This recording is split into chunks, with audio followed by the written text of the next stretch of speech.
Chief justice का नस्ला tower की ज़मीन बेचकर अलॉटीज़ को मुआवजे की अदायगी का हुक्म। चीफ जस्टिस पाकिस्तान काजी फायजी ज़की सरबराही ने सुप्रीम कोर्ट कराची रजिस्ट्री में नस्ला टावर के मुतासरीन को मुआवजा अदायगी से मुतल्लिक केस की समाअत हुई, जिस दौरान मुतासरीन के वकील ने दलाइल देते हुए कहा कि नस्ला टावर के बिल्डर का इंतकाल हो चुका और ताहाल मुआवजा नहीं मिला। अदालत ने 44 मुतासरीन को मुआवजा अदायगी का हुक्म दिया था। इस पर अदालत ने कहा कि नस्ला टावर के मुतासरीन मलकियत के दस्तावेजी शवाहिद के साथ ऑफिशियल असाइनी से रब्ता करें।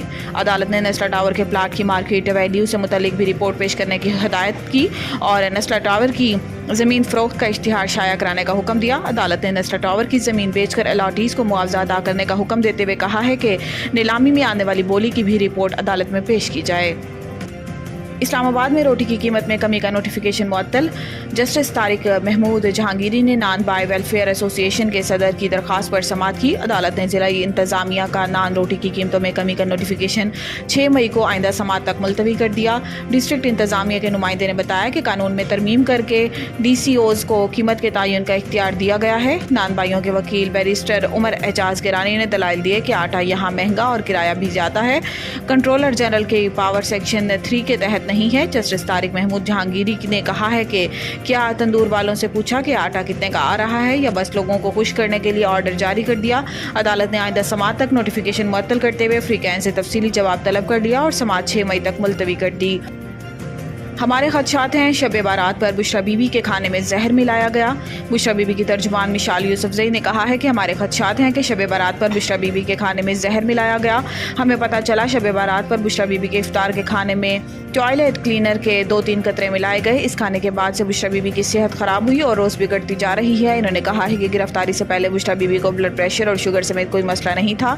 गिरफ्तारी के बाद से इनकी सेहत खराब है, कुछ ना कुछ तो ज़रूर हुआ है। अदालत 3 हफ्तों से कह रही थी कि बुशरा बीबी के मेडिकल टेस्ट कराए जाएं। मेडिकल टेस्ट इस वक्त क्यों नहीं हुए? कौन था जो मेडिकल टेस्ट में रुकावट डाल रहा था? इनका कहना था कि बेनज़ीर भुट्टो या मरियम नवाज़ की बात होती तो वो सियासी शख्सियात हैं। बुशरा बीबी सियासी शख्सियत नहीं, घरेलू खातून है। इनको इसलिए निशाना बनाया गया कि वो बानी PTI की अहलिया हैं। वज़ीर आला बनने के लिए खुद को साबित करना पड़ा, आग के दरिया से गुजर कर पहुंची हूँ। वज़ीर आला पंजाब मरियम नवाज शरीफ ने पुलिस ट्रेनिंग कॉलेज शोहू में लेडी कांस्टेबल की पासिंग आउट परेड की तकरीब से खिताब करते हुए कहा है कि पास आउट परेड में शामिल लेडी पुलिस बहुत अलर्ट है। खुशी है कि पाकिस्तान के पास इतना ज़्यादा टैलेंट है। IG पंजाब को हदायत की है कि 7000 खवातीन पुलिस एहलकार कम है, इनकी तादाद में इजाफा किया जाए। वक्त आएगा जब लेडी पुलिस की तादाद 50% से तजावुज़ कर जाएगी। मरियम नवाज ने कहा है कि खवातीन बहुत मेहनती हैं, सुपर ह्यूमन की तरह काम करती हैं। माएँ भी, बेटियाँ भी हैं, बहनें भी हैं, प्रोफेशनल भी हैं। जितनी मेहनत से खवातीन काम करती हैं कोई सोच भी नहीं सकता। खुशी हुई कि इस दफ़ा पुलिस सोर्ड ऑफ ऑनर एक नौजवान खातून को दी। इनका कहना था कि पहली बार पुलिस यूनिफॉर्म पहना तो एहसास हुआ पुलिस की नौकरी या CM का हलफ हो बहुत ही जिम्मेदारी का काम है। मेरा दिल में इंतकाम का जज्बा नहीं होता, जालिम को सजा देते हुए भी तकलीफ होती है।